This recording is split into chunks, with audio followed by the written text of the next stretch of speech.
Week 17 here tonight at a racetrack that has changed dramatically from its first inception. It used to be a symmetrical oval, switched over to a quad oval, and now races like a super speedway with 4 degrees more banking.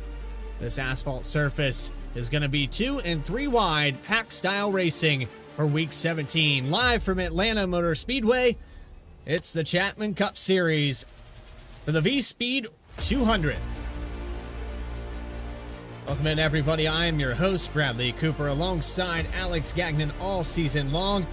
And Alex, this racetrack, it's changed a lot, as I mentioned, but what hasn't changed is the photo finishes. We've seen these before, especially there in the early 2000s, but the closest finish in NASCAR Cup history happened at this racetrack just at the beginning of the season, and just in this past week, another phenomenal race.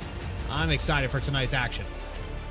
Yeah, this track has really come into its own over the past couple of years and has really become a fascinating blend of really big runs with that pack style racing, very reminiscent of earlier drafting track races at Daytona or Talladega. And what we don't see there anymore, we see a lot of here. It's really cool. Yes, in the newly named Echo Park, and it's going to take me a while to get used to.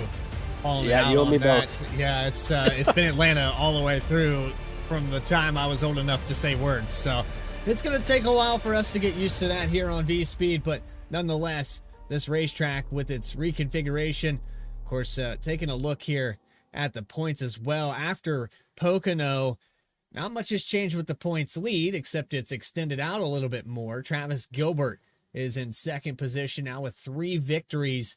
Then you go back to Carter Lenz. We've got Brandon Richardson at the tail end of this, and he's highlighted in yellow as he has maintained his top 25 in points. He is locked in, so when we get closer to that playoff picture at the very end of this regular season, he will be part of that top 16.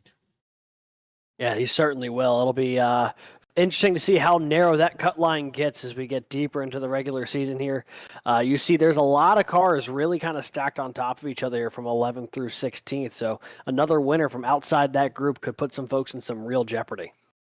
Absolutely can. And we also have our Racing Revolution Summer Showdown for 2025. It goes on all the way to Iowa Speedway. So 5 races. We'll have a bye week here in the middle of the schedule after we go on to Chicago Street Course.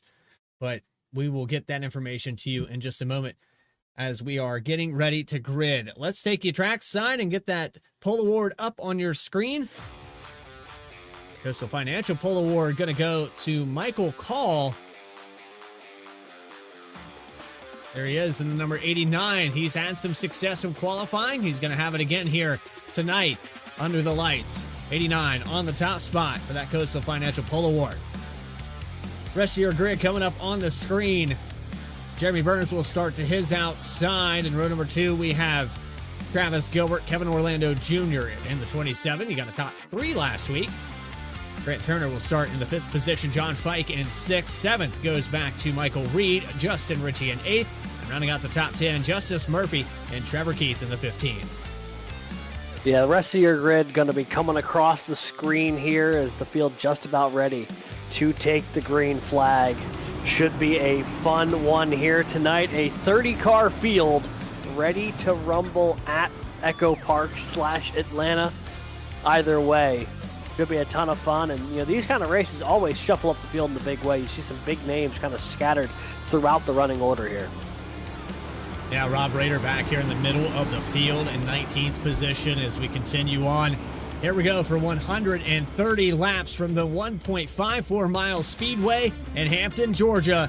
Green flag is out, and week 17 is underway for Chapman Cup Series.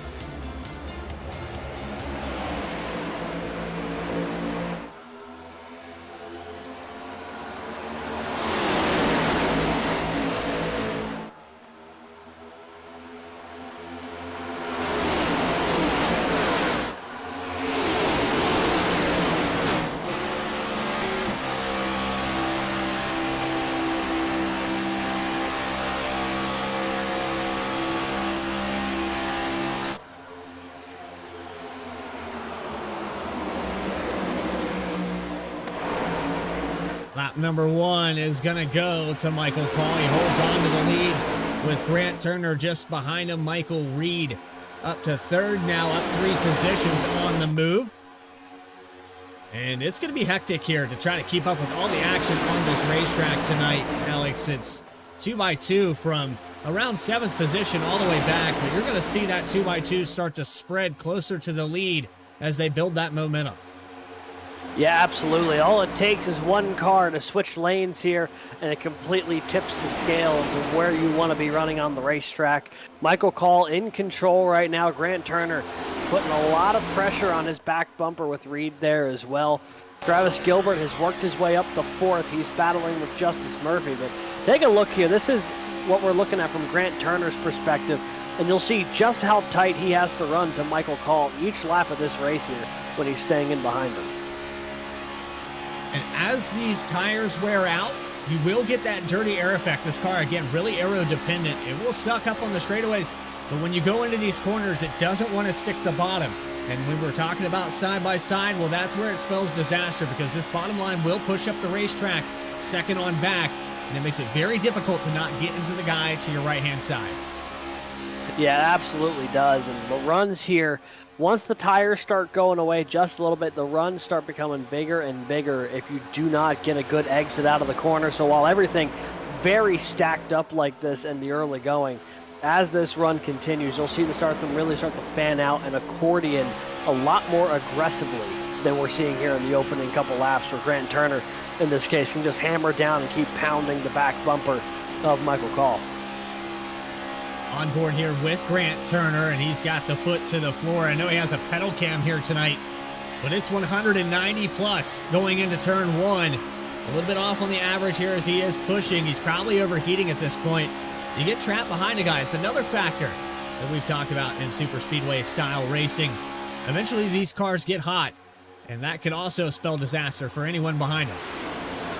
Yeah, absolutely. It's something you got to be incredibly mindful of, especially when you're a couple rows deep here. You just don't get the clean air on the nose of the race car, and if you just stay in line 24/7, you see like Grant Turner there poked his nose out just for a second, just puts a little bit of clean air on the nose of that race car, trying to help keep it cool so we can get right back in line and continue the push to the 89. That's something that drivers will have to be very mindful of, especially when it starts getting too wide up at the front again. Because you don't have the ability necessarily to dance around as much when it's fully stacked up like this, 2x2, than those front single file at the front. You jump on board here. Taking a look at this battle, Rob Rader, Travis Gilbert. That outside lane really struggling here. They're outside the top 10 as they run. I was on board with Kevin Orlando Jr., and you'll notice that our transition's a little bit smoother this week. We finally worked out the bugs. Finally worked out the bugs with our telemetry and driver infographics. I know it's been a month, and I appreciate everybody over at Engineer and ATVO. They worked with me for 4 weeks straight trying to figure this out, and it was as simple as turning on and turning off a setting. That's how stupid simple it was for me. And yeah, for probably a good hour after, I facepalmed. And honestly, though, that's when the tech stuff is involved. It's always that, you know, it's always a big issue caused by just one little thing being out of place. And but in this case, luckily, we've got it resolved, and now it's looking as sharp as ever here on the old VSPEED broadcast. Back to tip-top shape, and watching the 22 of Travis Gilbert on board. He's fallen back to 13th. Doesn't look like that outside line is gaining any ground right now. But the closer we get to that stage, we've got more comers and goers. The 21 jumps outside. The 54 of Gilbert off the racetrack. He's going to allow all these guys to go by. But you got to wonder, is anyone going to try to flip the stage here? I'd be intrigued, although I think we're still a little bit early from that. I think they'll be pitting a little closer to the start of the stage. Folks there at the tail end of the field, Caleb Gilbert, Grant Thorpe, they've got to be careful not to lose the draft. I think Grant Thorpe might actually have lost the draft here, and that is a lonely place to be on a drafting style racetrack. The moment that draft goes away, you lose about 10, 15 miles an hour on the field, and you are just taxiing by yourself until you have the opportunity to get grouped up at the field. So For anyone watching right now, you might have noticed some changes on the overlays, but I'm not going to announce what they were. We'll see how much you were paying attention, and call me out in the chat if you caught my mistake. It's been happening more and more recently that I make mistakes here, and I think a lot of it is just how many races are we doing now? I think we've got over 14 leagues here on VSPEED. Sometimes it gets a little hard to keep up. Absolutely, you know, and with all those reps comes, you know, every lap an opportunity to maybe mess up something small here or there. And, you know, when you're doing 14 leagues across the week, man, the opportunities are boundless. But the opportunities to see some really cool racing are also incredibly plentiful, which we've been treated to numerous times so far. far. On the wall. Oh, Michael Reed in the wall. And he's going to park it, take it behind the wall. The race stays green, but unfortunately for him, it looks like maybe some day-ending damage as that left front was stuck to the wall. That indicates to me that he had a broken toe link of some kind. Something was stuck there. We'll back this up one more time with Reed. It's going to be coming out of turn 2 where this happens. He was running in the third position. You see him there, that white car, third in line. I don't know if he just got stacked up or what. That whole line got checked up, but he goes right into that wall. Watch on board here. Watch this wheel. It's going to go completely unresponsive. I think an equipment malfunction here for the 91. Here he comes off of turn 2. Pedals malfunctioning. Wild.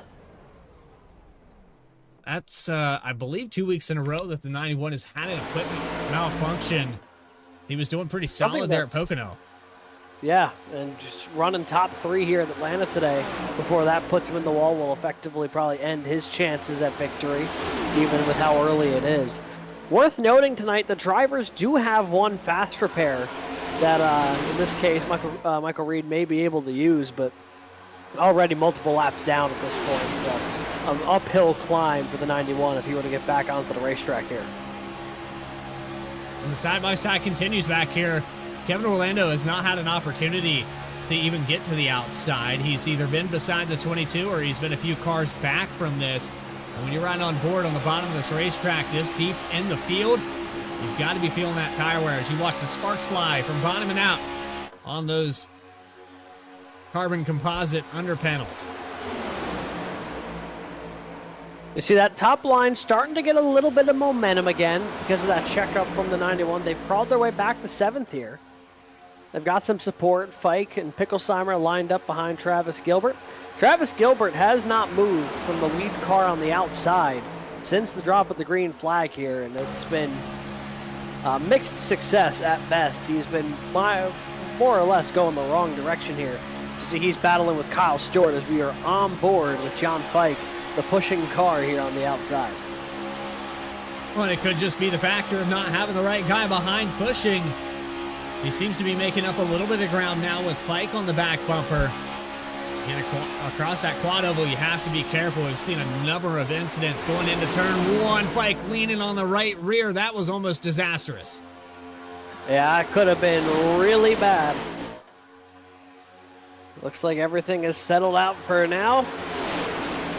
We're going to take lap 20 here in just a moment. Michael Call led every one of them.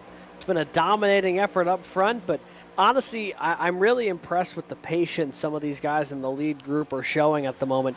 Super speedways, a lot of drivers tend to have that itch of like, oh, I'm so close to the lead, I can just go for it right now. But these guys know it's 130 laps here tonight. It's going to be a long one. So they're just settling in, getting laps under them, getting comfortable, seeing what the car is going to do running in traffic like this. So far, so good for those cars up front. Michael Call's going to come by to lead another lap from the pole. 20 left. Oh, trouble in the back. Picklesheimer around. Big crash in the quad oval. That's involving 12, 13 cars. Yeah, Sarkovich is around. Oh, huge wreck. Richardson, Diaz, Picklesheimer, and more. Holloway's around. Smoke just filtering off of multiple machines right now. And that is a huge wreck here before they got to the stage.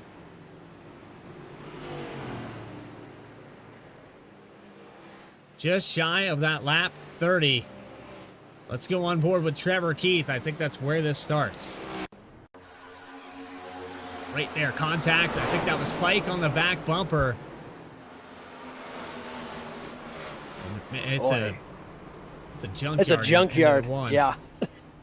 you and I had the same thought. Just looked like the end of one of those like post-apocalyptic movies. There is, I think it unglued Fike into Keith, Picklesheimer around, Burns hit the wall hard there. Holloway, Diaz. Looks like Linz was caught up in it. Raider. So many cars. Travis Gilbert has a little blink moment there. The bike backs off the throttle, and then arrow loose. I don't know if he actually made contact, but if you're Dylan Picklesheimer, you just got a face full of the 15 into the wall. And then no visuals at all. He can't even see the 26 there of Kyle Diaz. And we'll go on board one more time here. With the 9 of Jeremy Burns happens right in front of him. Yeah, it does. And then he ends up into the wall here after bouncing off of Erhardt. Did not get the worst of it, though. I mean, could have got really stacked up. He'll have some damage to that right side, but it could be a lot worse.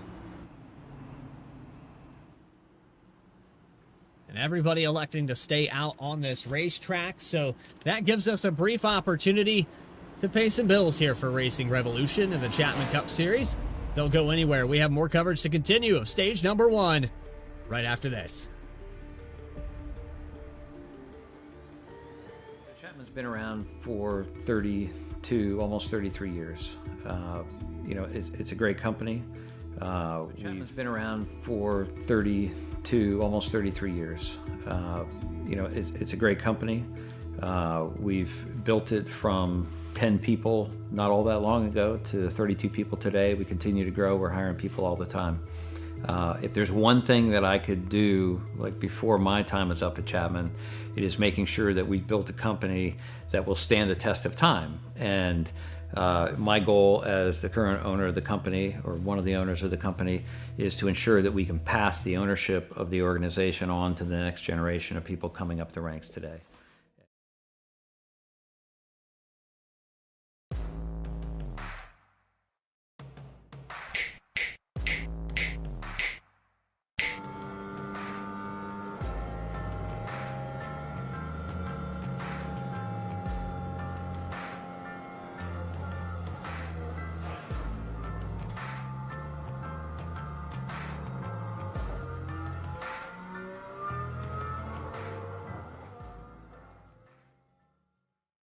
One area of our business where we impact the local communities pretty heavily is the school systems. So we work for school systems all over the northern part of the state of New Jersey. We operate their water systems, their wastewater systems. We do a lot of their permitting and compliance work, and we ensure that the water that the kids drink is clean. We go out and do the sampling to ensure that it's not contaminated. And we also treat the wastewater that's being generated at a lot of these facilities as well before it gets discharged to the environment. So we are supporting the local community through supporting the boards of education and the local school systems. All About Bugs Tennessee Pest and Termite Control is all about family too. Our family-owned business has successfully Getting set to go back green on lap 25. That'll put us at 6 to go for the end of stage number 1. And Michael Call has led every single lap. No drivers, with the exception of a few having damage, came down pit road. We're back underway for the second time at Echo Park. This is going to be a short run to that stage break. That's scheduled for lap 30. It's only about a 6-lap shootout. To determine the stage winner here, it's going to be Justice Murphy, who pulls to the back bumper of Call off of 2.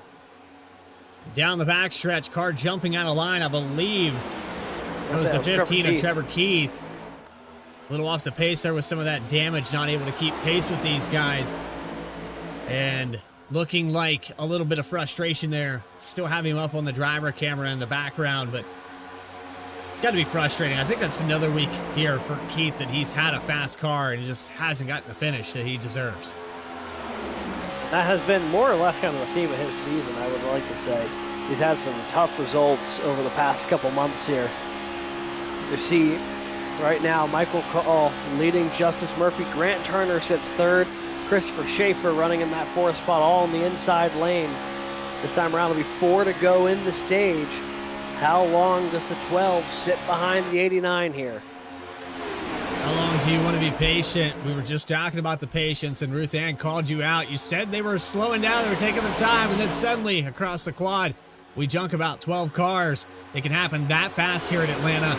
And if you paid any attention to the Cup Series racing on Saturday night this past weekend, you'll know not a lot of cars made it out of there without damage. That is absolutely true. That race also had a massive incident, although it was going into turn 3. Collected a number of cars. Similar thing here on the front straightaway just a moment ago. And we'll see if they play nice here coming to the stage or not. Some valuable points up for grabs in just a couple of laps. But also, everyone, I'm sure, very aware of what just happened. Got to play that risk versus reward game here in these last couple laps of the stage.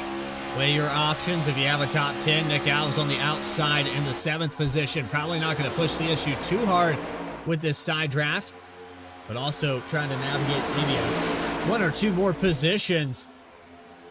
You're definitely past that halfway mark in the regular season, and a victory getting more and more important. It is a very limited list of drivers. You have 16 slots available.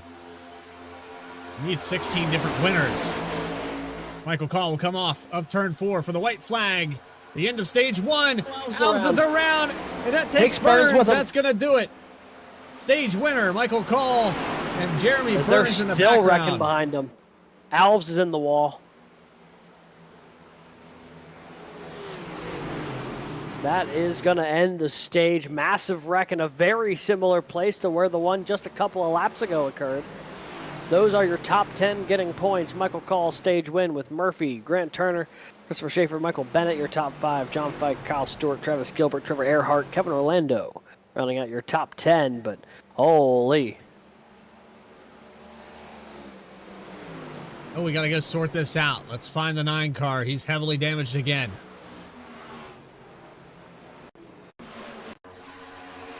It's coming to the white flag for stage 1 out of turn 4, and you're going to see Nick Alves Watch in the the 24. 10. Yeah, the 24, the top car on the outside. That's who you want to watch. Yeah, it gets tangled up with Burns. Both of them go around off the nose of Robinson.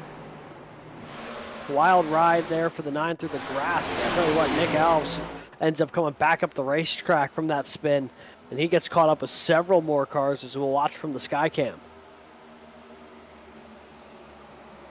There's Burns to the inside. There's the 11 of Robinson, and then the 24 just along for the ride at this point. And then just ahead of him. You want to watch a a terrifying for the 57. view. Yeah, Justin Ritchie, that's a fun viewpoint to be watching too as well. Take a look at this from Kyle Stewart's point of view. Right in front of him as they all collect to the inside. And then Justin Ritchie and Dakota Floyd just barely avoid that.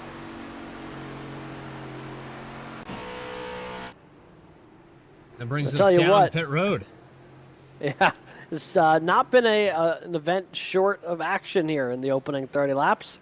Some close racing and some big wrecks so far, and I don't think there's a better way to describe the new variation of Atlanta than what we've seen over the opening 32 laps.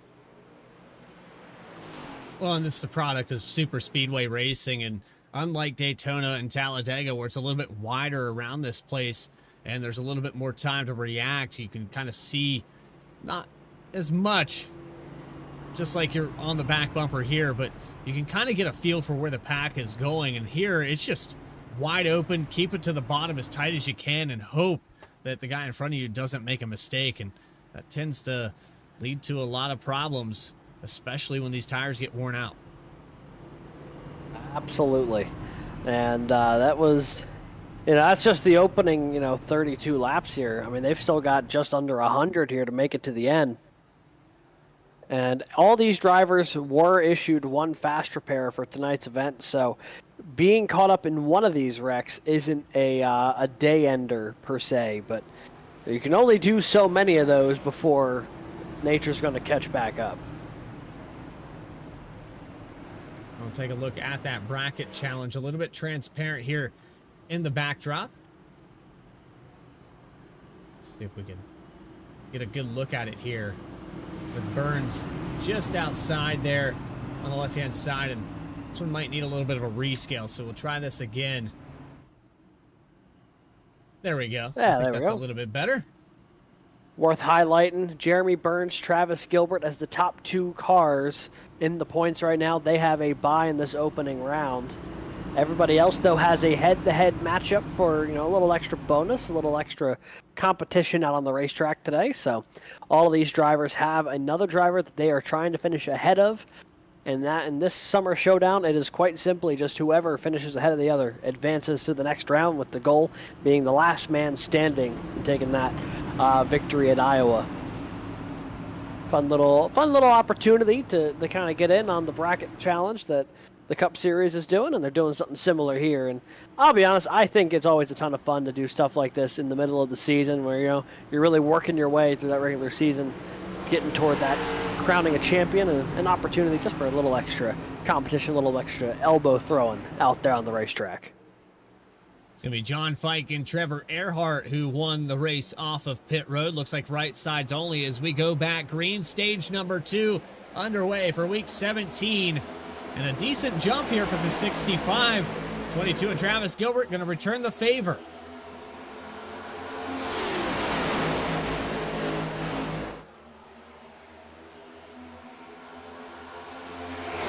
Positions gained or lost on the left-hand side. 24 gained for Erhardt. 24 for Sirkovich.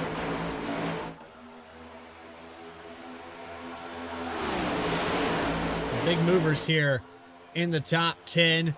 Rob Rader in 21st position. He's not been able to make up much ground. Was involved in that first caution and is still in recovery mode from that damage. We'll put the intervals up on the screen. And usually at Atlanta or tracks like Atlanta, after a couple laps of green flag racing, you'll see that interval from first back to 10th grow over 2 seconds. Not here. It stays under a second as they come out of turn 4 now, 3 laps into this run. Yeah, here we go. Fike, Gilbert, Erhardt leading the inside lane at 65, getting his first taste of laps led here tonight at Echo Park.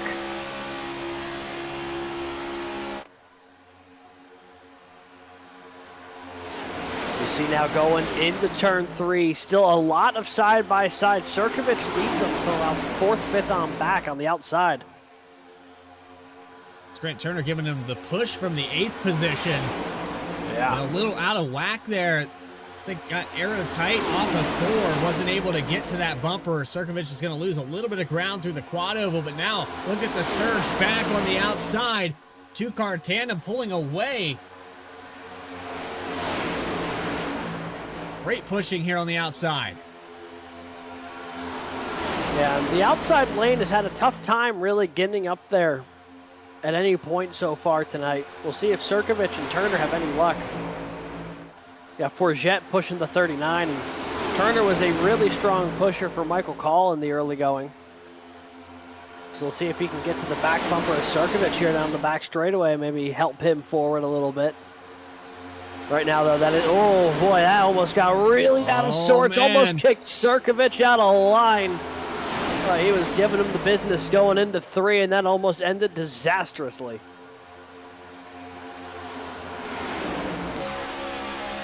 Looks like Turner's doing all that he can right now just to stay behind the 5, but not potentially put them all 3 wide in a vulnerable spot. I mean, he got way out there through the quad oval and then dived back in behind Sirkovich's back bumper. But you can see the outside lane starting to lose some support here. More takers going down low. Watching the 53 of Rob Rader trying to pick his way through this traffic, and look at the cluster across the quad oval. 48 in the middle, just ahead of the onboard here with Rob Rader, and he's going to drop down to the bottom. Look at him picking them up one at a time. Rader now up to 18th, trying to use these lines to his advantage. You work your way into an opening and kind of keep trying to climb the ladder forward. You can see the lap times almost near identical. Oh, Sirkovich is around. He's into Orlando, and we have another wreck down the front straightaway. Alves is spinning as well. Orlando and Alves sliding through the grass. Somehow we stay green.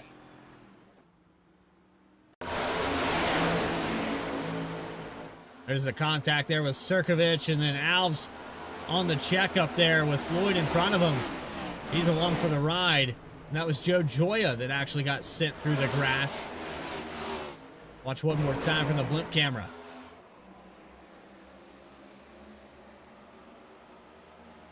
Joya doesn't even know this is happening until it's in his lap. And then he's along for the ride. We might have to take it on board with that 7 car. I think he hit every single jump through that quad. That was not a not a pleasant drive for Joe Joya, I'm sure. Take one more look out here. It bounces there with Sirkovich up over the pavement, man. The cumulative hang time. Keeping it off pit road, he was trying. The cumulative hang time there for Joe Joya must have been a better part of several Caution's seconds. out. Now the caution is out.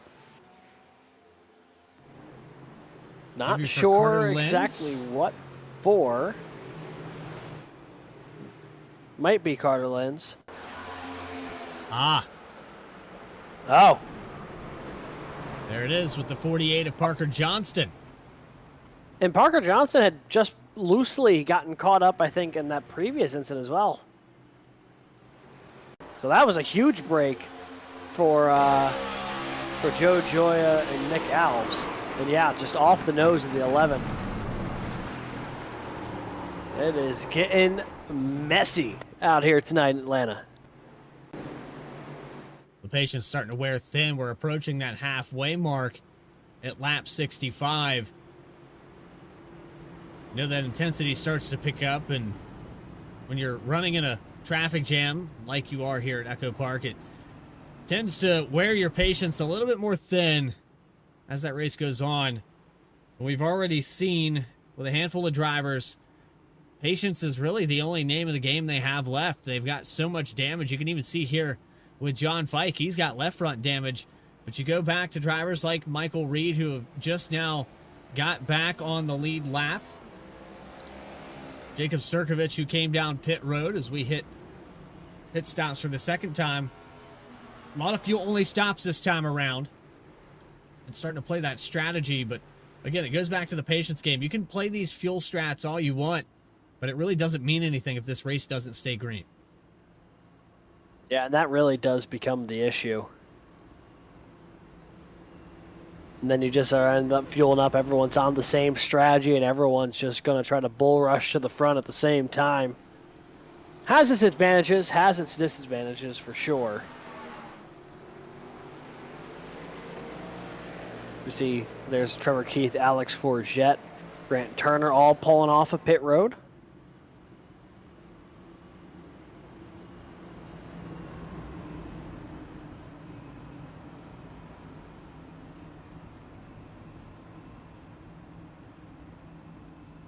Still trying to get things sorted out here for some of these cars that have had to come back in, and I'm trying to get a list of drivers that have brought it down pit road, then hit pit road again, just trying to get damage repaired. The 24 Nick Alves, the 54 of Caleb Gilbert, Matt Robinson also in there.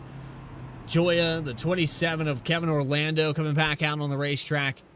26 of Kyle Diaz. You can see all these crinkled up fenders, and they weren't necessarily from these last couple incidents. That first one was a big one, and they're still repairing from that. Yeah, and for a lot of these drivers, you know, that one fast repair is come and gone. And now it is very much just trying to repair the damage, get whatever you can back on the racetrack. And that's only just going to get worse as the night goes on. We'll see what kind of Franken cars exist by this one when the checkered flag flies. And a black flag down pit road here for Michael Reed. Maybe entering a closed pit, but going to get 4 tires and a full tank of fuel. Reed will come back out in the 29th position. Dylan Picklesheimer, our first exit of the night. about 20 laps ago, so I kind of missed that mark for the 35, but done for the day. Brandon Richardson 2 laps down, Carter Lynn's a lap down. Michael Reed would be the last car on the lead lap as he comes back out of pit road. He'll get an EOL penalty for coming down that closed pit. It's John Fike and Travis Gilbert still on the front row. Travis Gilbert coming off of his win at Pocono. Looking to go back-to-back here. Try to chisel away at this massive points lead. Tonight could be a good night here for Gilbert. A real opportunity as the 9 of Burns has a little bit of damage still on that Metroplex Ford Mustang. But he's still lurking in that top 10. Green flag, John Fike on the loud pedal from the outside, back underway. A great launch. However, this is a track where you got to be careful with those big launches, as the run that the rest of the field will gather can be pretty big, but everyone kind of slots into place. The outside lane automatically has disappeared. Coming off of turn 2, it's already a single file, 5-6 cars deep. John Fike once again to the point here over Travis Gilbert. Justice Murphy, Michael Call, Christopher Schaefer, the top 5 as they run. That's where things get a little double file with Kyle Stewart and Dakota Floyd. Now 57 trying to lead a rather shambolic looking outside lane at the moment right now, Bradley. There is not a lot of support up there for him. It's a new word. I'm still gathering that one up. Shambolic. That's, I'll have to add that to the repertoire. And you don't mind if I use that one, do you? No, go for it. It's the VSPEED vocab word of the day. All right. As we come through the quad oval for lap 49, we're just shy of the halfway mark, and we're under green, so I think it's a perfect opportunity to find those volume knobs, hear the sights and sounds from Echo Park, and hear these Class A Cup cars go around here in Atlanta. Let's crank it up a little bit.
Cranking it up here. If you didn't make your neighbors angry, you didn't do it right.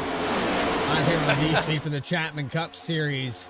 53 laps about to be completed. We saw a dive there to the inside. Dakota Floyd squeezes the 57 Ray Briggs Chevrolet into a tight hole there, but ends up paying the price. He drives to the inside, ends up losing ground, and it's really jumbled up there on the inside. They're continuing to lose a little bit here. Yeah, all things getting a little shuffled around here, and that is the nature of pack racing like this. You see a gap, you think you're going to catch the air the right way, and then all of a sudden, traffic starts going backwards, and you're like, oh, come on, man, what's going on? It's very much like when you're driving down the highway in bumper-to-bumper traffic. You see that gap, you try to slot in, and then that's the line that stops moving. And that is what these guys are experiencing, but at 190. You have that same kind of luck, do you? Oh, you bet. All the time. I usually forget that my exit's coming up and change lanes, and then I have to drive past it because, well, there's no choice. Yeah. Can't be that guy to stop on the highway, as I say. Especially if you're going at this speed, the moment you get off the throttle, someone's going to run you over. As it looks like now Burns going to slide to the inside lane, so Sirkovich once again will head the outside group here after Dakota Floyd and Jeremy Burns have tucked in. But notably, Burns 2 cars in line in front of where Dakota Floyd tucked in earlier, so making a little bit of moves there. Is up at the front of the field. John Fike is just hugging that apron right now, not letting anybody get to the inside. 5 car continuing to kind of put a little bit of a block there on Alex Forget, and I was looking into it. I thought maybe my trading paints wasn't working here today, but I think Alex Forget is genuinely in a Ford Performance iRacing themed Mustang tonight. Is the only car that I can't load a paint for, so I'm going to assume that that's his theme for tonight. Not a bad looking car, if I do say so myself. This little iRacing red, white, and blue currently hammering the back bumper of Sirkovich's Red Bull number 5. They're trying to get their way back to the front of the field, currently battling with Michael Bennett for about that 8th position on the racetrack. Notably, though, this outside lane very slim compared to their inside counterparts, as they are closing in here on lap traffic. Dylan Pickelsheimer lays ahead. Poor lap traffic, and lap traffic on a drafting track becomes really tricky. How are they going to settle it?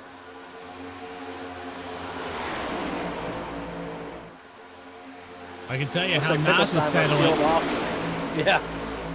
Staying up on the racetrack like that. He's still riding the edge there. He's going to fall in line, but everybody going to go by at about 190 miles per hour. And now a blinking issue there for the 35. Somebody I've been impressed with so far this race is Justice Murphy. He's been riding in 3rd spot. And if we can get a look off the back of Travis Gilbert, there's some heavy nose damage on this 12 machine. Somehow he's still kept it up here in the top 5. Yeah, he's that's going to be something that the crew's going to have to work on the next time he comes down pit road. Just trying to get that pulled out a little bit. In the draft, though, I'm sure he's probably pretty good. It's the moment you step out of the draft with that kind of front-end damage, I'd imagine, where you really start seeing the drag from it. You see John Fike now, a little bit of connectivity issues. And that is a terrifying place to have connection issues when you're up at the front of the pack race.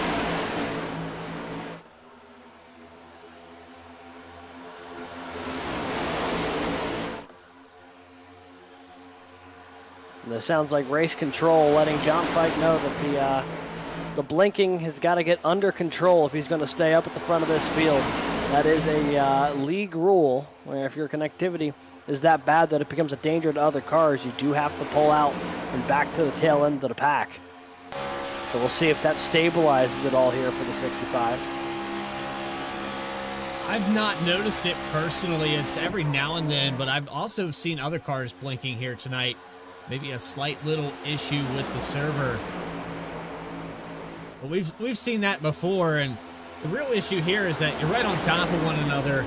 As you can see, the push there from Alex Forget on the back of Jacob Sirkovich got him a little bit wiggly loose. Now imagine that car disappears for a second there.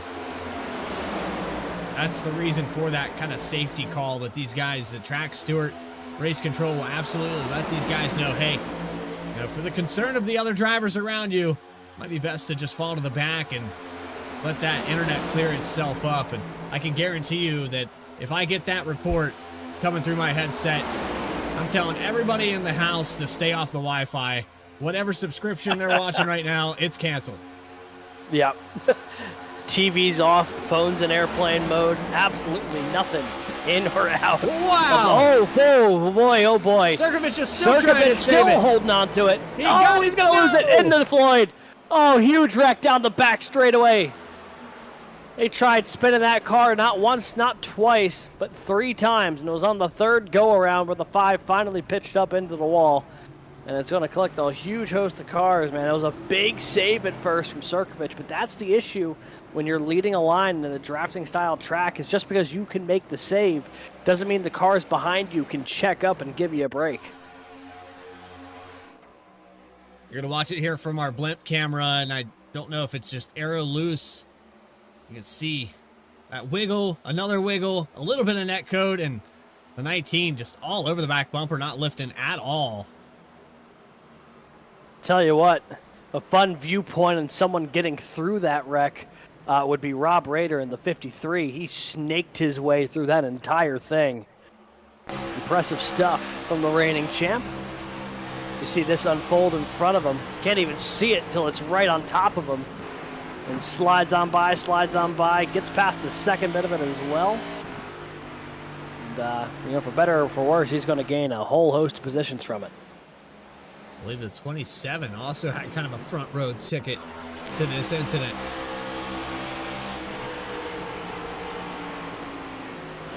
And Kevin Orlando Jr. doing a nice job sliding on through as well. So you see there, that wreck ended up kind of in three different places. The initial one was Sirkovich, and then Floyd and Alves up into the wall.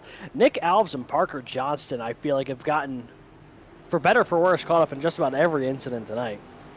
Very rarely of their own accord, just wrong place, wrong time, consecutively here this evening. So John Fike back down pit road. Looks like a fuel-only stop for him and Kyle Stewart. Justice Murphy right sides for him. Tyler Harrison up to fourth position now, gaining 20 spots with this last pit stop.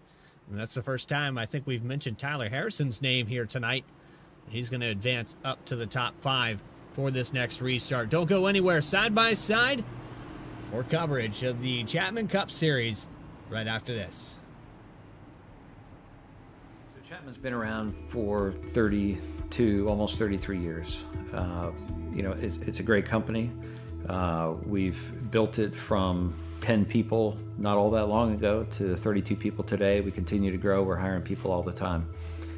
If there's one thing that I could do, like before my time is up at Chapman, it is making sure that we built a company that will stand the test of time. And my goal as the current owner of the company, or one of the owners of the company, is to ensure that we can pass the ownership of the organization on to the next generation of people coming up the ranks today.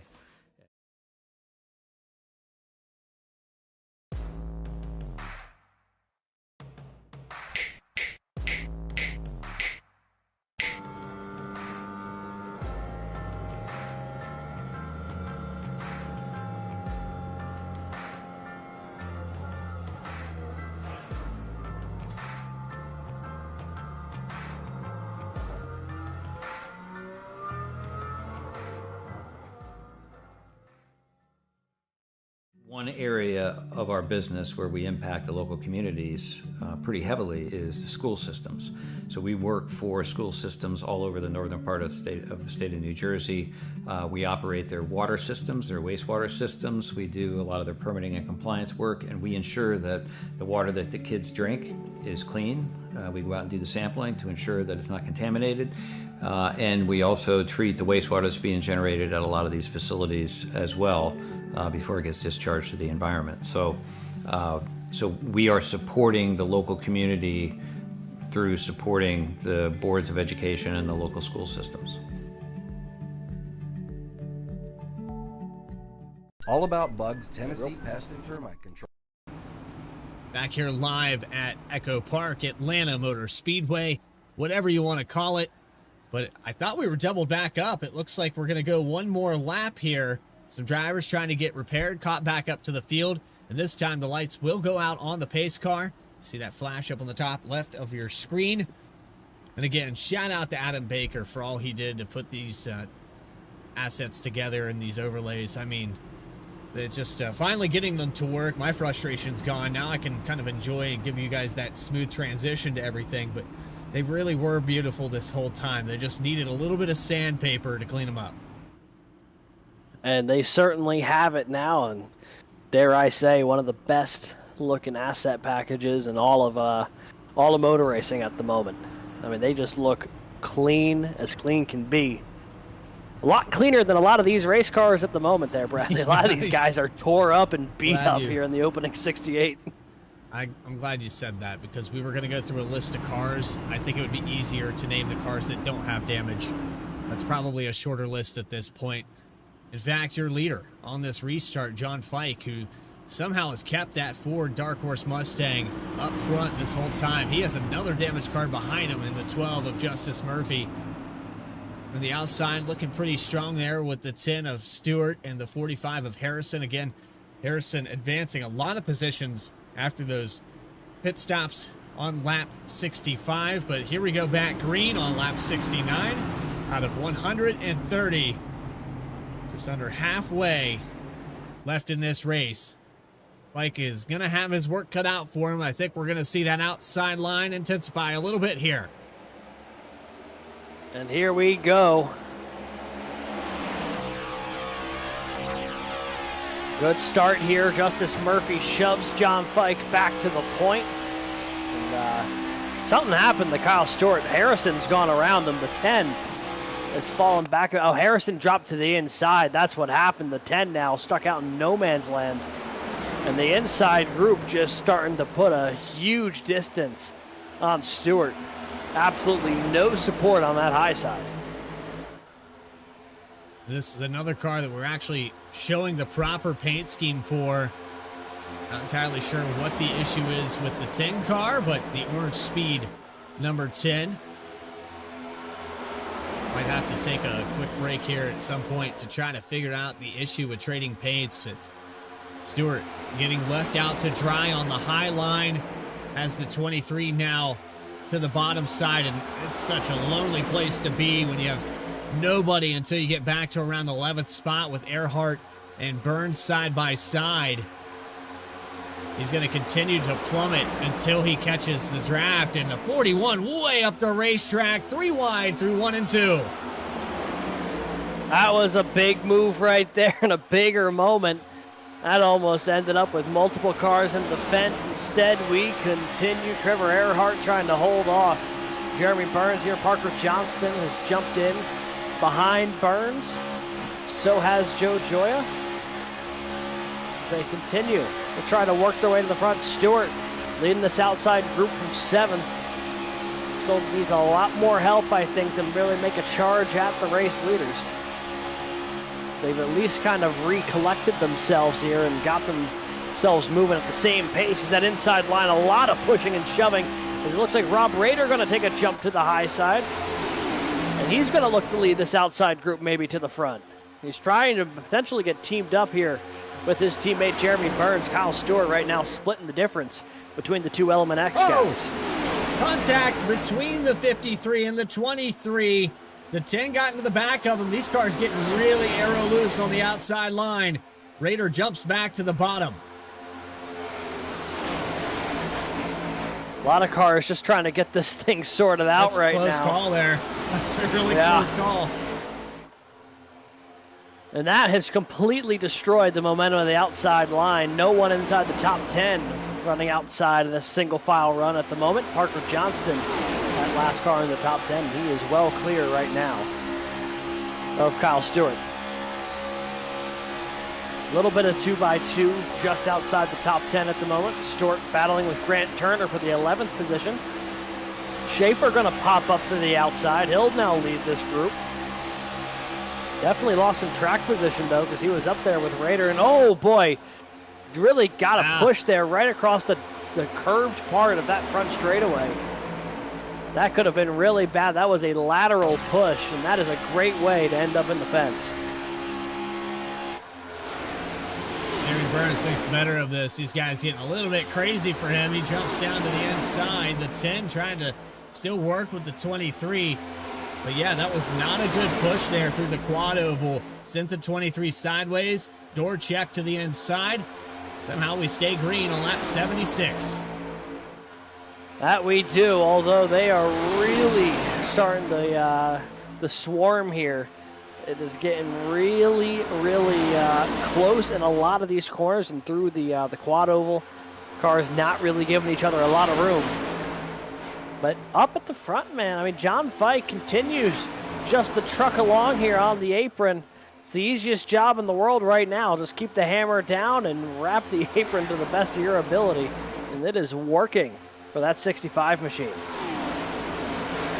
I mean, even with that damage on both those cars, they've somehow managed to maintain this inside line. That's impressive in itself.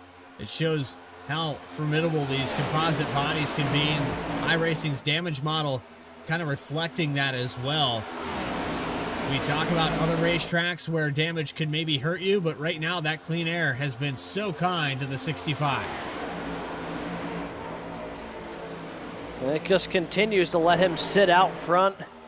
Justice Murphy sits second. Michael Call, the pole sitter, once he lost the lead, and has not really dropped any further back than third. That's where he continues the run. Tyler Harrison, Travis Gilbert, your top five. You see there, Michael Call, he's led 32 laps. That was the opening 32 laps. And since then, I think John Fike has led just about every other one. We jump on board here. This is Tyler Harrison. No Rally Daddy Twisted T-Cam here tonight. Cars and wings on the front of this machine. And a look here on board with the 45. Definitely big run here from big Gilbert. Run here on the outside.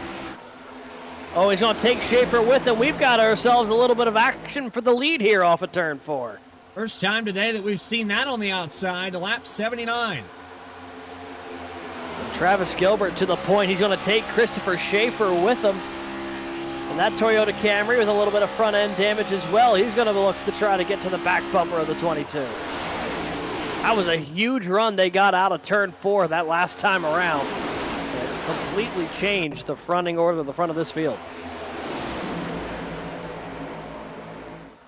Jump to the outside, and that doesn't quite do it justice, but we'd probably have to rewind a full 60 seconds to get that full run report.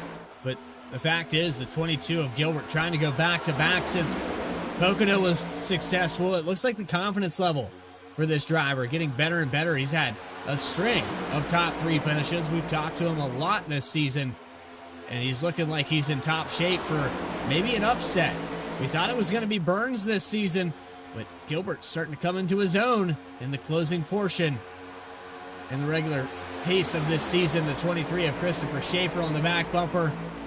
And unfortunately, Ruth Ann, I have to report that the 91 of Michael Reed has taken an early exit, 15 laps down in 28th position, done for the day. I'll tell you what, your conversation there about Travis Gilbert, about how he's really been stringing together some good results here. I don't think it's a coincidence that he currently sits second in the points and has the second most wins of any driver this season. He has really been turning it on as of late, and you're seeing that now as he takes the lead. On board right now with Justin Ritchie.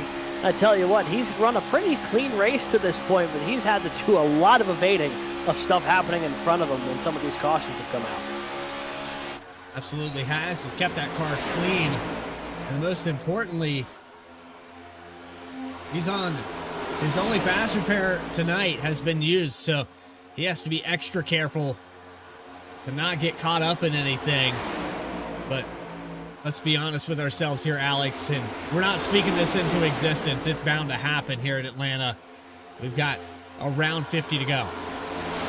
Yeah, I mean, with the way this race has gone so far, I'd be shocked if we ran this thing green to the end, just with the amount of cautions that we've seen to this point. And looks like that leader is going to try to get around the lap car now, Dakota Floyd. How well is the field going to snake around the 57? Looks like so far so good as everything's single file. Floyd dives down to the apron, and he's going to let the field roll on by. Can't say I blame him. Atlanta is narrow at the best of times, especially when everyone's trying to go by it 15 miles an hour faster. You see right here on the telemetry, he was going 170 miles per hour. You jump up front here with Travis Gilbert, 180.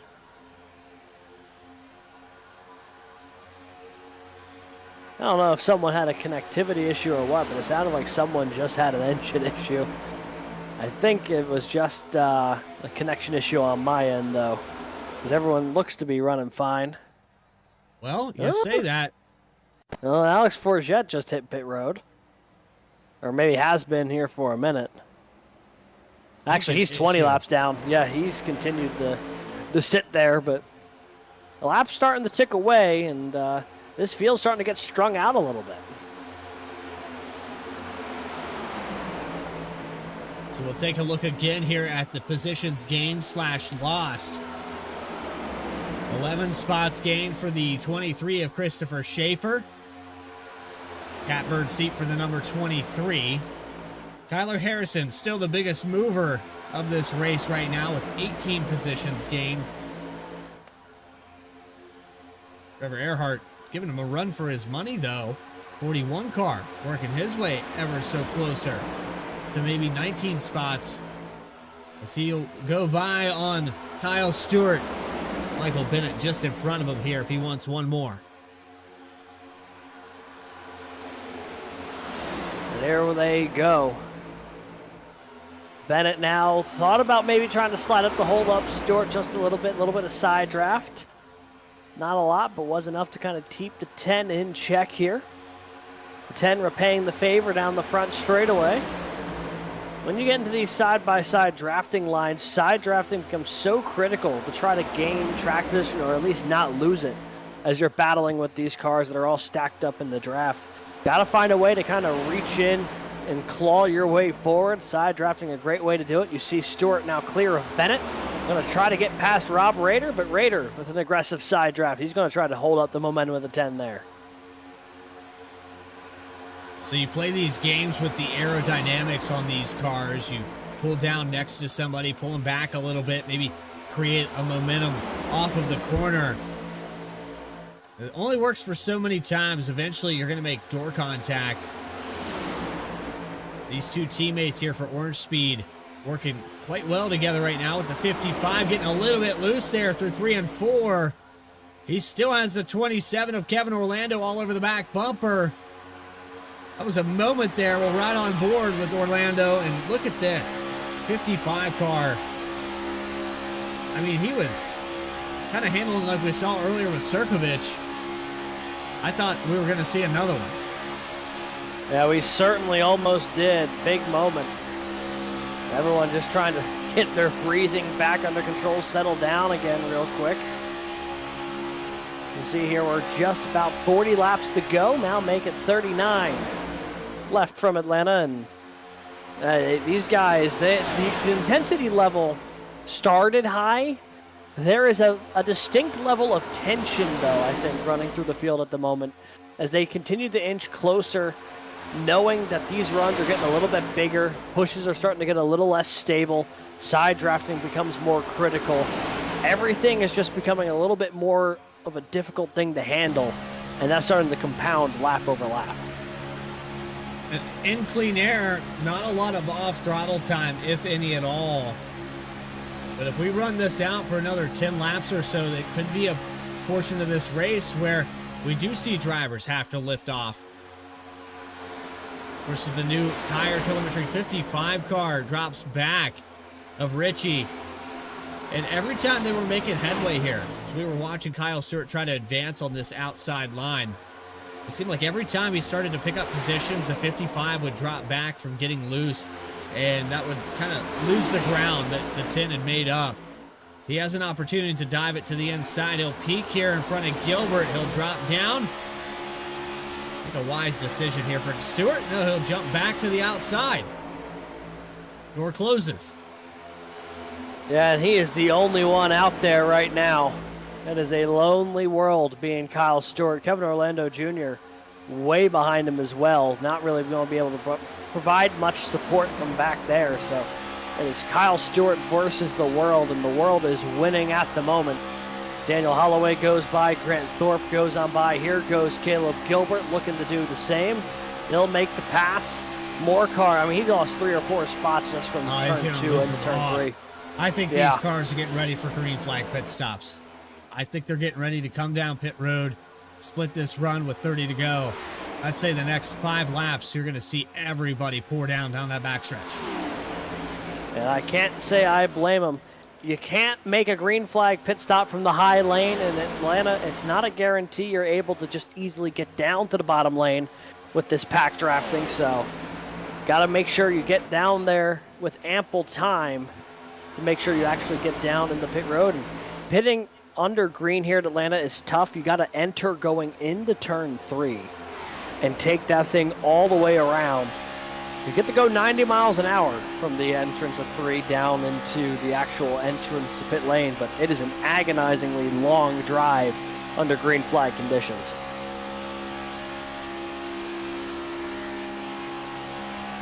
That's a look there at the pit entry into turn 3. It's going to be a handful for all these drivers. You saw the telemetry as they passed that portion on the backstretch. 186 miles per hour for Travis Gilbert. Now, imagine trying to take an exit ramp at 180 miles per hour as that pack of cars behind you, that freight train, tries to do the same thing. Yeah, it becomes incredibly difficult. Just about everybody, though, down to the bottom of the racetrack. The lapped car of Dylan Picklesheimer up to the high side, but everyone now in position to make that stop. As you see the race recap up on your screen, so far we've had 4 cautions, 5 lead changes. Our stage winner was Michael Call. He runs in the 5th position right now. Currently it's Travis Gilbert, who's been the 3rd long-term leader of this race after Call led the opening 30 and John Fike led about 40 himself. Here we go. As here comes the pit stops. Bunch of takers from the back of the field. Carter Lynn's down pit road. Christopher Schaefer leading them in on this portion at lap 100. Called it right on the nose. That you did. You thought they were going to split it with 30 to go, and well, we've got 30 to go next time around, and they are down pit road. Here comes some more of them. Floyd Robinson, Trevor Keith. As you see the wheels go up there for Joya, for Linz. Justice Murphy out in front. He's going to lead a lap here. This little breakaway of about 5 to 7 cars. More takers down pit road here. Alves, Thorpe, Richardson, Sirkovich, all behind Travis Gilbert, Rob Rader, John Fike. This is a huge pack of cars. And watch this telemetry while we have a moment. He was at 180 miles per hour coming out of turn 2, down to 120, riding on board with Justice Murphy. And one more time here, we got to look. And the average a little bit off, but 50 miles per hour, I believe, is the actual pit road speed limit. As we watch Justice Murphy lead in the last group, I believe a black flag speeding penalty for Justice Murphy. My telemetry said no, but a speeding call nonetheless. Murphy, black flag on pit road.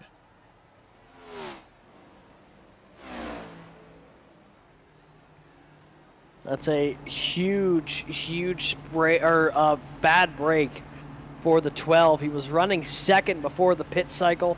Gets completely shuffled out of it now. Absolutely brutal. This field has gotten really spread out. And as cars are starting to merge back onto the racing line, Michael Call you see the timer there is going to lose that spot to Travis Gilbert. Kyle Diaz, now your top 2. Look at that hold there for Murphy. Yeah, brutal. Absolutely brutal. As you see Harrison, Erhardt, Caleb Gilbert and company try to get stacked up. Diaz takes the lead here over the 22. A new leader out front, and with just under the 30 to go, Kyle Diaz to the point. Got Travis Gilbert with him. They got a 2-second advantage over this pack, but boy, are they going to be running them down in a hurry here. Well, this is where we can put that last lap time up on the screen. Watch this as Diaz and Gilbert cross the start-finish line. This lap time is going to update, and I want you to pay attention to 3rd position Michael Call. I can guarantee you with this pack of cars, they are gaining ground. Oh, 7/10 of a second that last time around. That pace is going to carry them right to their back bumper in another lap or so, and they've got a lot more draft support than just Diaz and Gilbert. Here they come, just reeling them in down the back straightaway. Now, if you're Michael Call, what decision do you make here? You've got less than 30 laps to go. Looking at a little bit of 3 wide back here. It looks like the pack falling apart a little bit, but it's too little too late if you're the 22. They're going to kind of chip and block there. Gilbert's going to break that line. And it looked like the push from Harrison a little off through the quad oval. He was able to back it off and not turn the 89. But starting from the pole, Michael Call would love to win this race. Yeah, he led a number of laps in the process today. He's looked really strong. He hasn't run any lower than the 5th position today. Back up the 3rd, hungry for more. I have no doubt about it. You see, he's just kind of tucked in here, about a car length and a half behind Travis Gilbert. Trying to see if he's setting up a run or settling in the line. Looks like it might be the latter. So Diaz and Gilbert going to be able to hold on to the top 2 spots. That line came with a whole head of steam, but really had nothing to do with it once they got there. And I've noticed here tonight, this is rather peculiar. Maybe has something to do with the lights being on, but it seems like once cars get up to one another, it's a little bit more difficult to keep that momentum going. They can catch you with a head of steam, but it almost seems like there's kind of a bubble behind these cars slowing them down. And we've seen it a lot with the pushes tonight where they're touching that bubble the wrong way, maybe through the quad oval and into the entries of these corners, sending guys loose and sideways. I think a lot of it's just got to do with the fact that these guys know there's still more than 20 to go. They don't want to total it and chance it tonight. Well, that's the thing, is that, you know, there is still so much time. We've seen how quickly things can fall apart in this race. We've seen it several times already tonight. Now Caleb Gilbert going to go with Rob Rader. Big sweeping move to the outside. They're going to try to make something happen here around Erhardt for the 5th position. Let's see if they can get that 54 up to the front of the field. Big push there from Rader. And another one going in the 1.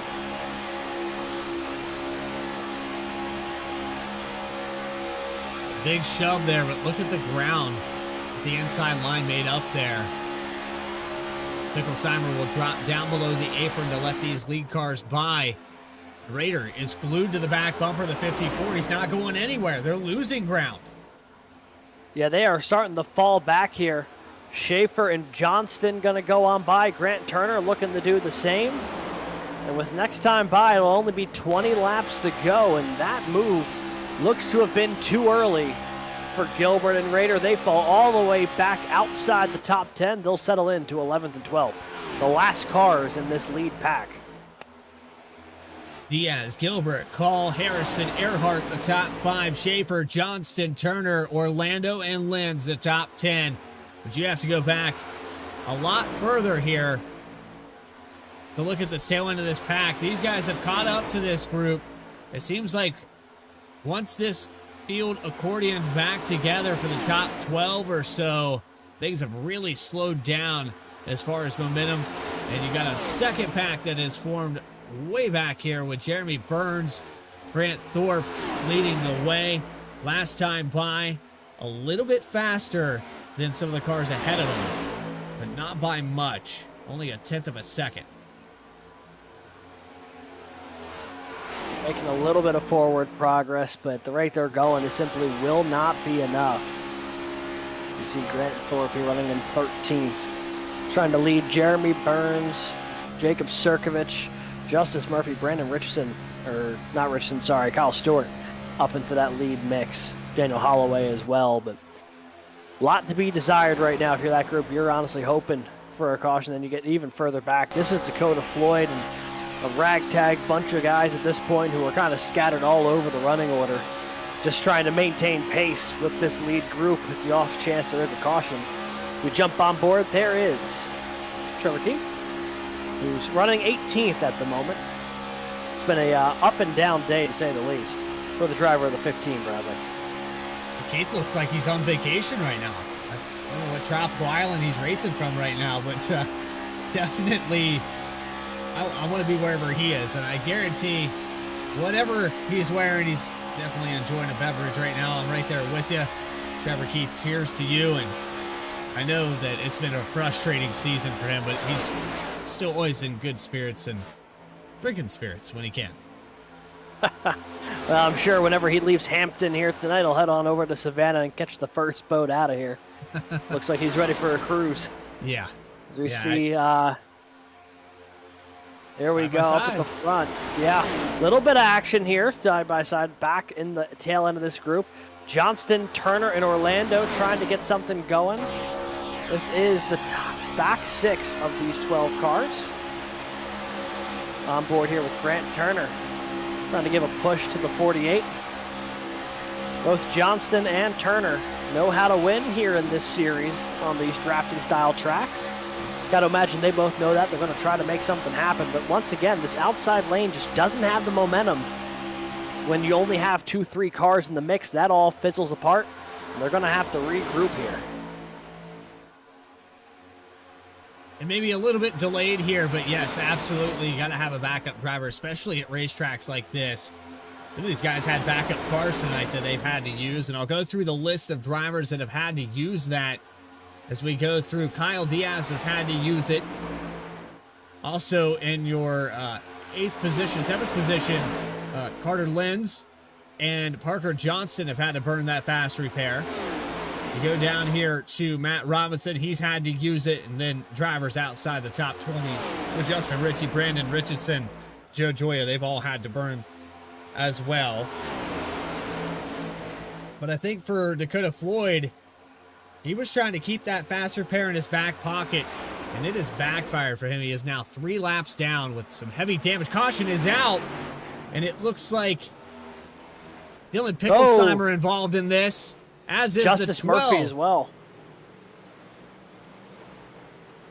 Late Well, that's race going to put a caution. huge change of complexion in this one. Uh-oh. Yeah, that's the best way to put it. Uh-oh is right. That is going to be a really interesting restart. It's not going to be a lot of time left when they get going again. And Alex, when you group this field back up with 10 to go, what does that mean?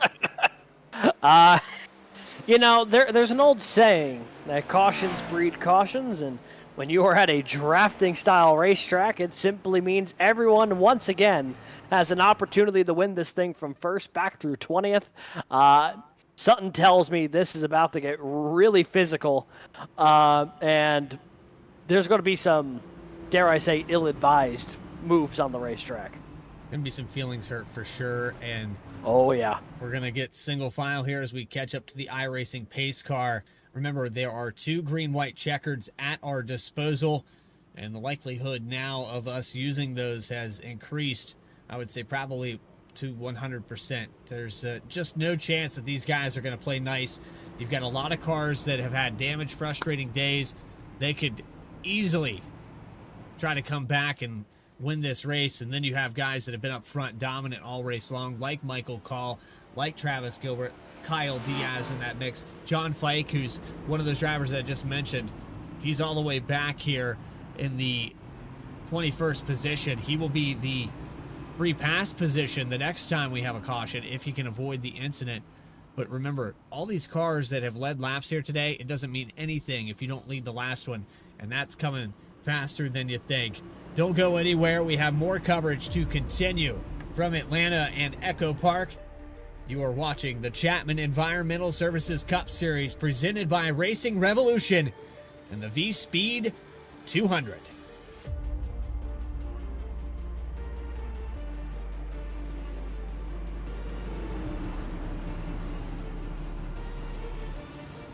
Chapman's been around for 32, almost 33 years. You know, it's a great company. We've built it from 10 people not all that long ago to 32 people today. We continue to grow. We're hiring people all the time. If there's one thing that I could do, like before my time is up at Chapman, it is making sure that we built a company that will stand the test of time. And my goal as the current owner of the company, or one of the owners of the company, is to ensure that we can pass the ownership of the organization on to the next generation of people coming up the ranks today.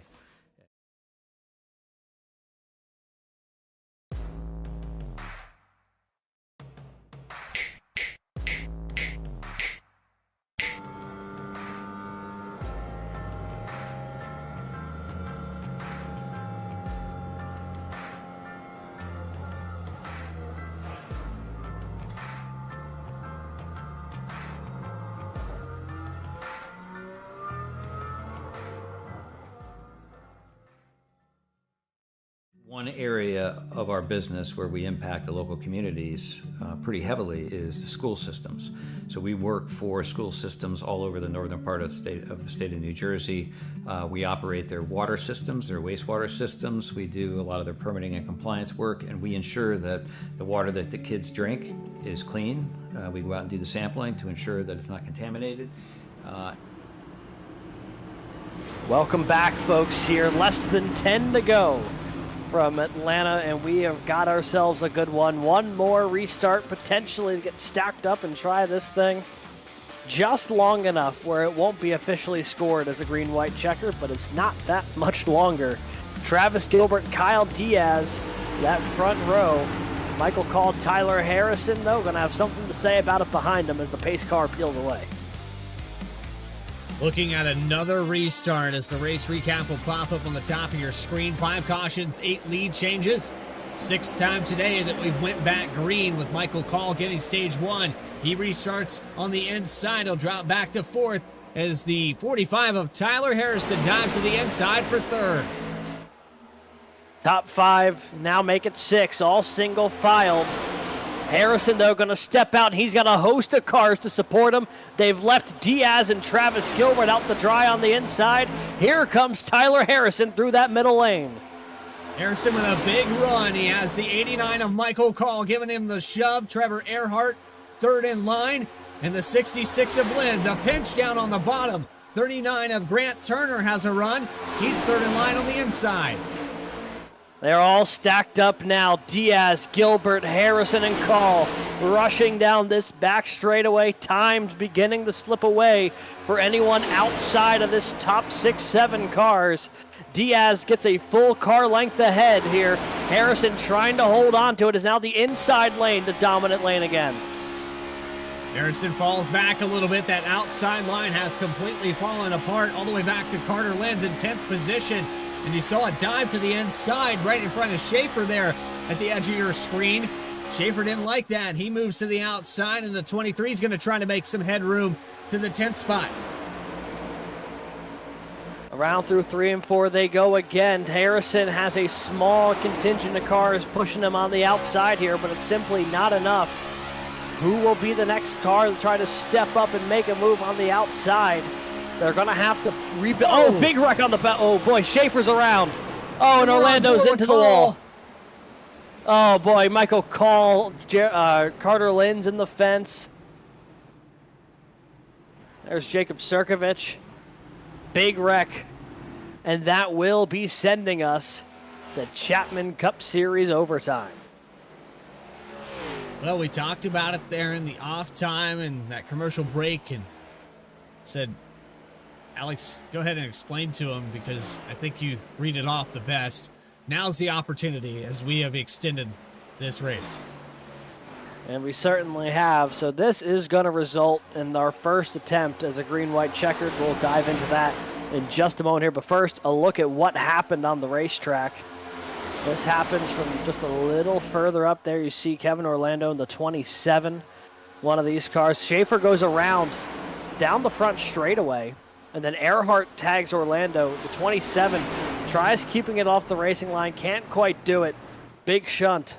Pushes the 89, the 66 into the fence. So kind of a 2-part incident. Simultaneously. Started with the 23.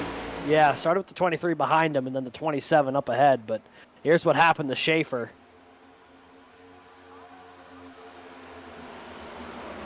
Just kind of got stacked up, tagged by Sirkovich. And then big hit into the outside wall for Schaefer. Man. Carter Lynn's out of the race car. His day is done.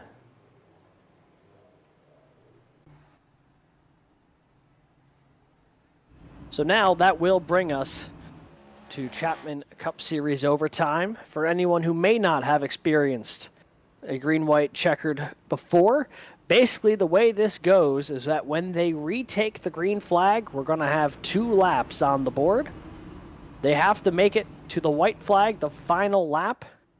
If they wreck before they take the white flag, they will re-rack it and try it again. Once they take the white flag, the next flag, checkered or caution, will end the race. So it'll be a 2-lap shootout. They got to at least do one of them to make this race official. If they wreck before that, they will try it again. Only 2 attempts at a green-white checkered here, I believe, in the Chapman Cup Series. So we'll see how they decide to play this one, Bradley. It's not going to be a whole lot of time, which makes me think people are going to get rather aggressive, and they're going to be making some pretty drastic moves. Well, I think you have to jump this restart is, within reason. You can't jump it and get a penalty, but if you're the 41, you're going to do everything in your power to hang with that 26 car. Diaz and Gilbert are going to work together. Of course, teammates here in Chapman Cup Series, but you have the 39 to the inside. He might not push the 22. He might get up on the bumper. It depends on what he's feeling there on the restart, how all these cars in both lanes get going. But ultimately, if you want any shot, in my opinion, of passing on the outside, it begins with this restart. I tell you what, just from looking at this group, I am keeping my eyes big time on that second row. Trevor Erhardt has been aggressive tonight, getting his way to the front. Grant Turner, we know, has really, really good super speedway style speed. Yes. And both of these guys lining up right behind the leading row.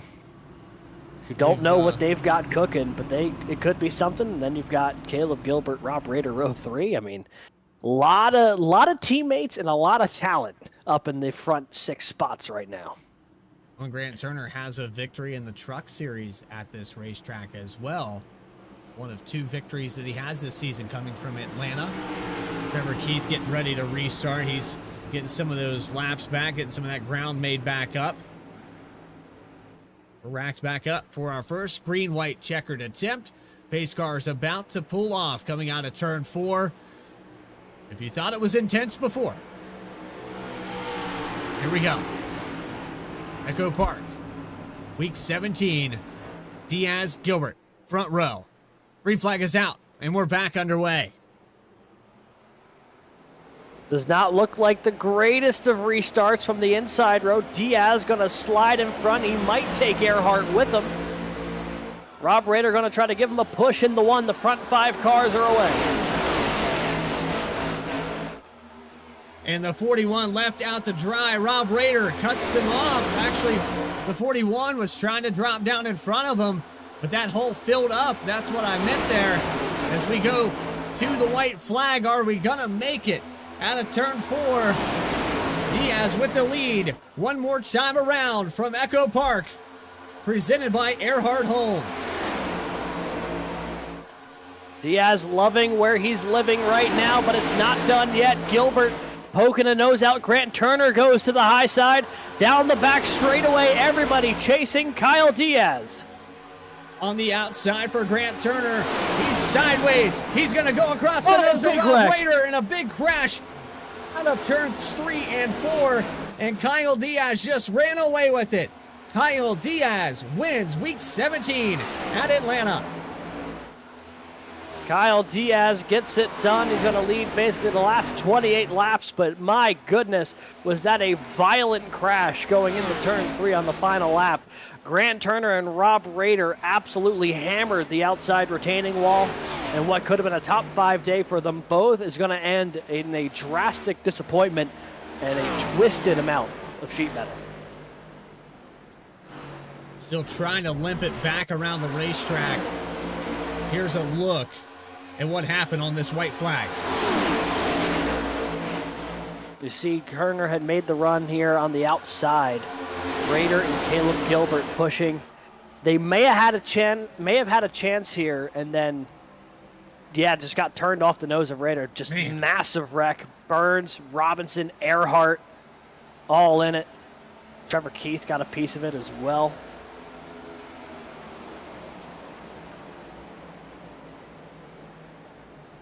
And Rob Rader, I gotta say, that was a vicious hit. Let's back this up one more time.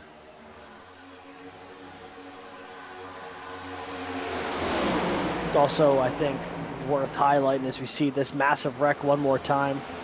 Somehow, despite all odds, Trevor Keith finished with a top 10 tonight, despite the amount of things he got caught up in. Let's watch on board here and figure out how he did it. Currently was riding in around the 15th, 16th position.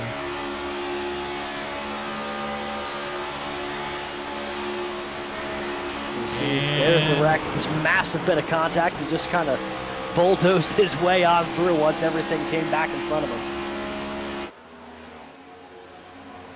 How about it there for Trevor Keith? Recovery on the day. That's what happens when you win a championship bad enough. You stick with it. Absolutely. I'll tell you what, just a couple of other things to shout out here. With all that, the way it went, Grant Thorpe, 29th, the third tonight. To be that last spot on the podium. We need to round up your top three. We're going to bring Kyle Diaz in here in just a moment as we are still working on getting some of these drivers in. But you're watching the celebration with the number 26, Travis Gilbert, his teammate, on the front straightaway. We're going to take a really quick break here while we try to round up Kyle Diaz. You're watching the Chapman Cup Series live on VSPEED.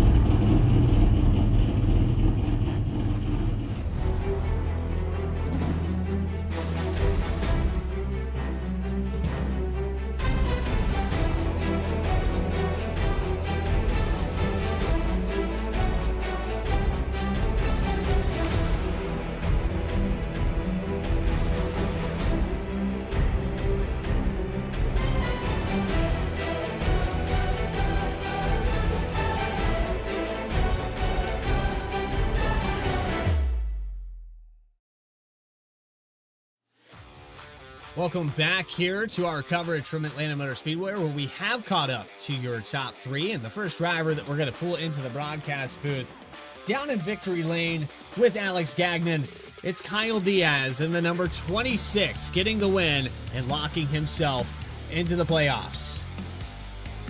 Hey there, Kyle. You got a copy? Yes, sir, I do. Congratulations, my man. Got the win here tonight at Atlanta, or Echo Park, I guess, depending on who you ask these days. But led the last 28 laps or so, including a naturally occurring green-white checkered. Talk to us a little bit about your night. You had to kind of really work your way up there, and then on that green flag pit cycle, boom, there you were right at the front of the field. Yeah, I was going through my struggles for the better part of the night. I had a damaged car until, like you said, that final pit stop when I finally took my fast repair. And from there, we were able to just get the track position. And luckily, with the help of my teammate, Travis Gilbert, I was able to stay out front for the remainder of the race. So it was definitely an eventful night. No kidding. And you mentioned you were saving your fast repair there for that pit stop. How long were you running with that damage that you were just sitting on that fast repair? How was it agonizing waiting, knowing that it was going to be more beneficial the later you were able to save it? Yeah, I ran the damaged car for the better part of the race. I happened to be in the first caution, and I didn't really want to utilize my fast repair at that moment because I felt like I was going to be at another wreck as I was. So I was just waiting for the perfect moment to put that to use. And luckily, it worked out tonight. Well, it certainly did, and it's going to end up with you in victory lane. Kyle, congrats on the win here tonight, man. I mean, this absolutely incredible stuff, going from 18th to the win. How does it feel knowing now that you are officially locked into the Chapman Cup Series playoffs? It feels really good. Like, I've always wanted to be in the playoffs for this series, even though it's my first year. Actually, it's my second year. What am I talking about? But I'm just excited to be here now that I'm here. That's how excited I am. I just can't even remember, but it just really means a lot to be in the playoffs here this year, and hopefully I can make a deep run into the playoffs. Alrighty, well, Kyle, anyone you want to shout out here tonight from Victory Lane? Yeah, my whole team at Racing for Freedom, Brandon Richardson, John Feig, Travis Gilbert, and Ray Lane, of course. Those guys helped me out a lot. So especially Travis Gilbert, obviously he pushed me the remainder of part of that race. So if it wasn't for him, I probably wouldn't be in the situation. So shout out to all those guys. And definitely my parents, of course, and you guys for putting on the broadcast every week, putting on a great show. Awesome. Well, Kyle, thank you so much for dropping by the broadcast booth here. Congratulations on your win here tonight, punching your ticket to the Chapman Cup Series playoffs. And we will see you next week at, I want to say it's Chicago. Yeah, Chicago Street Course. It'll be a good one, hopefully. All righty. We will see you then. Have a good night, guys. And that is race winner, Kyle Diaz. And that vet the track number 26 gets the job done.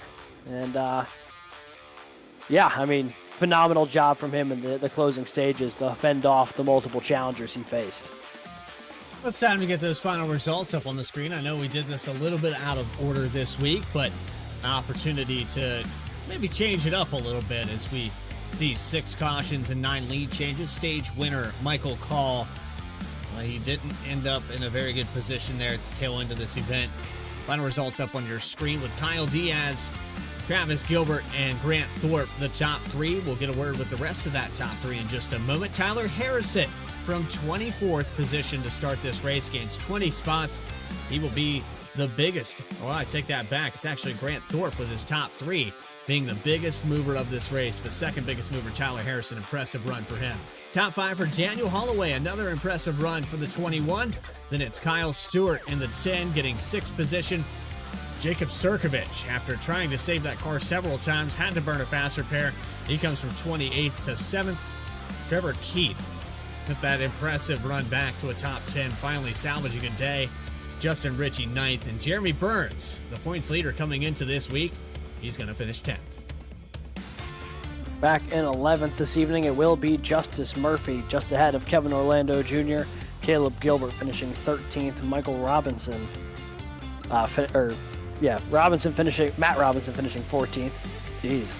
Trevor Erhardt 15th here tonight, just ahead of Parker Johnston. Grant Turner scored, I believe, the last car on the lead lap. The timing got a little funny with that wreck at the end there. He'll be 17th. John Fike, Rob Rader, Brandon Richardson rounding out your top 20. And everyone from here on out, multiple laps down.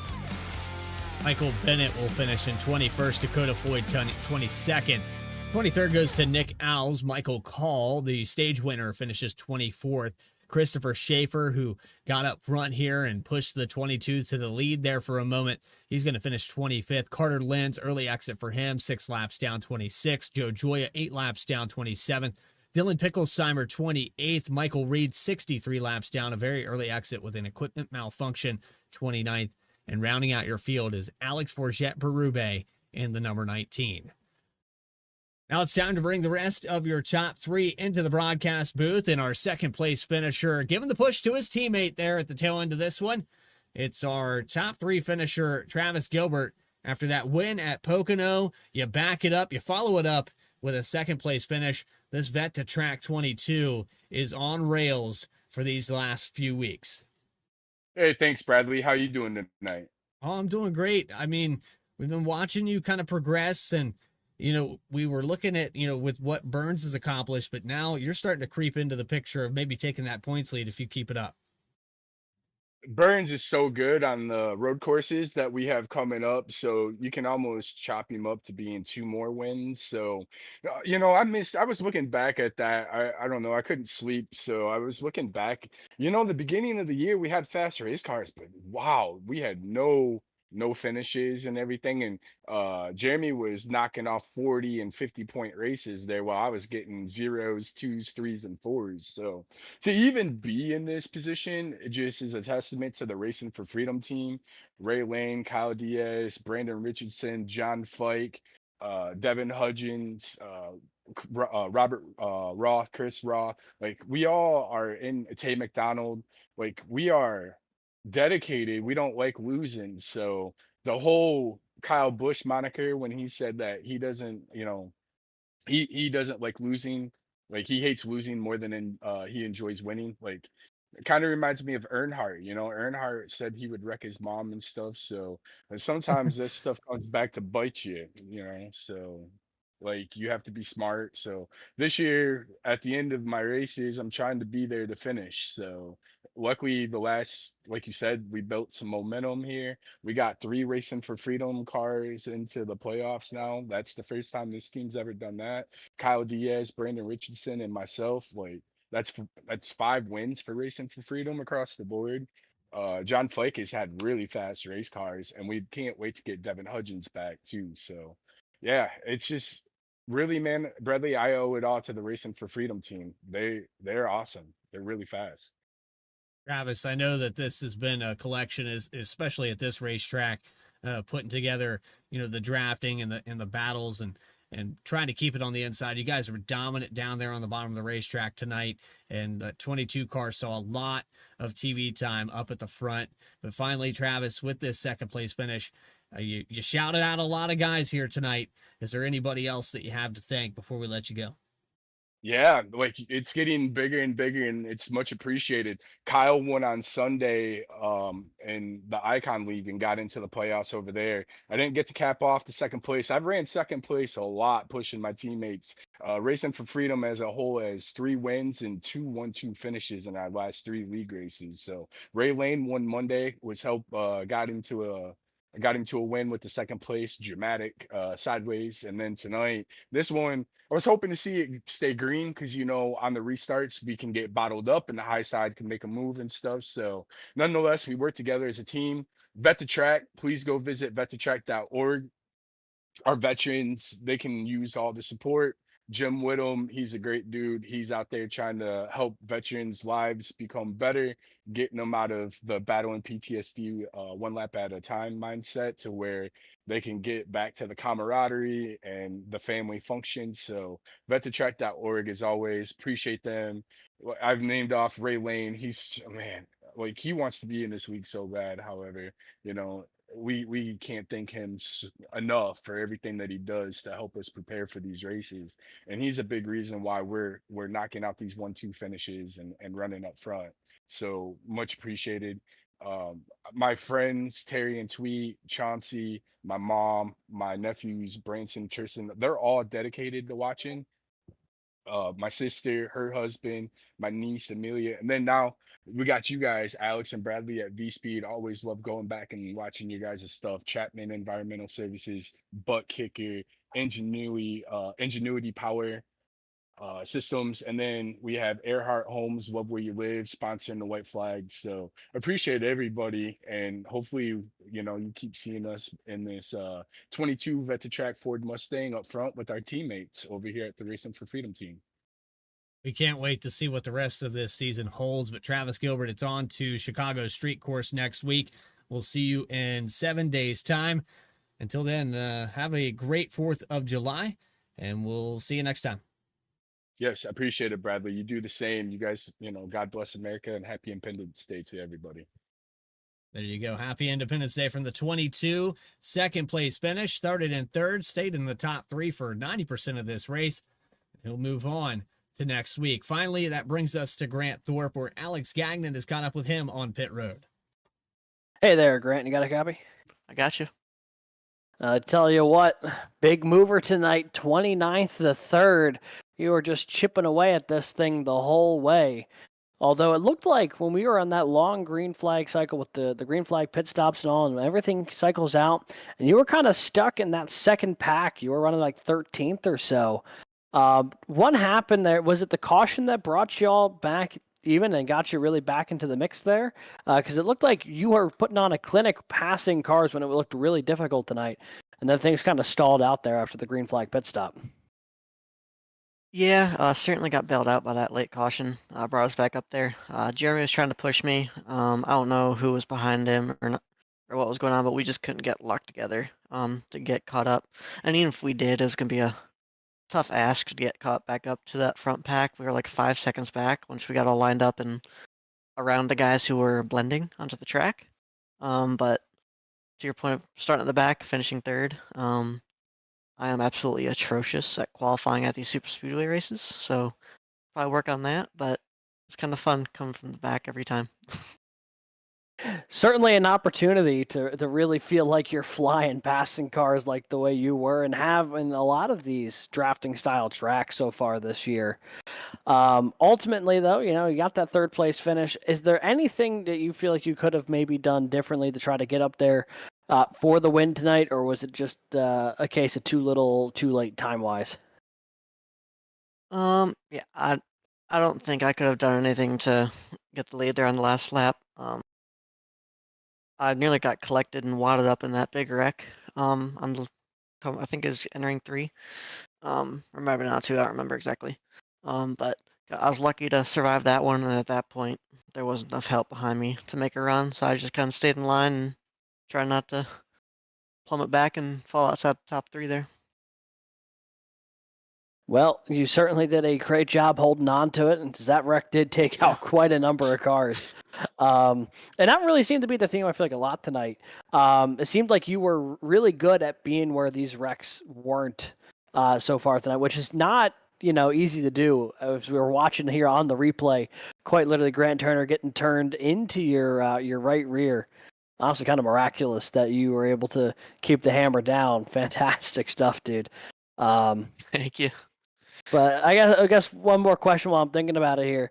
You have a great run like this, going 29th to 3rd. How do you feel getting into now really the dog days of the season, getting closer to that cutoff on making the postseason? How has this season been for you so far? It's been a rough one for sure. I haven't had the opportunity to practice much at all. Haven't been able to run any officials. Just a lot going on. So it's always fun to make time to come race Wednesday nights, also on Monday nights in our truck series, just to kind of clear my head a little bit. But overall, everything's good. We're going to try to scrape some stuff together the back half of the season and sneak our way into the playoffs. Normally a decent road course racer, but haven't been able to practice, obviously. So I'll try to make some time this weekend to do something at Chicago. Fair enough. Well, I wish you the best of luck, Grant. Anyone you'd like to shout out before we let you go? Just the rest of the admin team. They do a ton of work week in, week out to keep this league going. Of course, you guys are always putting on such a great production. And then my teammates at TriStar. Unfortunately, only able to have Michael Reed out here tonight. He had some technical difficulties, unfortunately. But he's at great speed. I'm so excited to hopefully get him in the win column before playoffs and get him in the playoffs as well. Alrighty, well, Grant, congrats on the podium finish here tonight, and we will see you next week at the Chicago Street Course. Appreciate it. Have a good night, guys. That is 3rd place finisher Grant Thorpe, going up 26 spots tonight. This is tonight's big mover. Big movers of the night, but we have big moves to the right. Moving on to Chicago Street Course, it's left and right hand turns. The racetrack that almost gives you tunnel vision. You can catch that in 1 week's time as we move on for week number 18 of the season. Taking a look here at downtown Chicago. Again, that is July 9th at 8:30 p.m. Eastern Time. We have every single race live here on VSPEED for the Chapman Cup Series and for the Coastal Financial Truck Series on Monday nights at 8:30 as they're in their playoff format, ready to eliminate 4 more drivers down to 4. For everybody, though, here at VSPEED that helped put this on, Alex Gagnon, you've been a fantastic talent up here in the booth. I've enjoyed every single one of these broadcasts. Adam Baker in the background, and for all the productions and things that he puts together. Our other producers, Eddie Smith, Logan Threlkeld, Lucas Lyons, and Morgan Cook. Big thanks to Morgan Cook as well. You can find us featured now on What to Watch this week on iRacing on the main page, as we'll be covering the Formula B Series at 4:30 Eastern Time. For everybody else, though, this is Bradley Cooper saying so long from Echo Park Speedway. We'll see you at Chicagoland. Until then, stay tracking, everybody.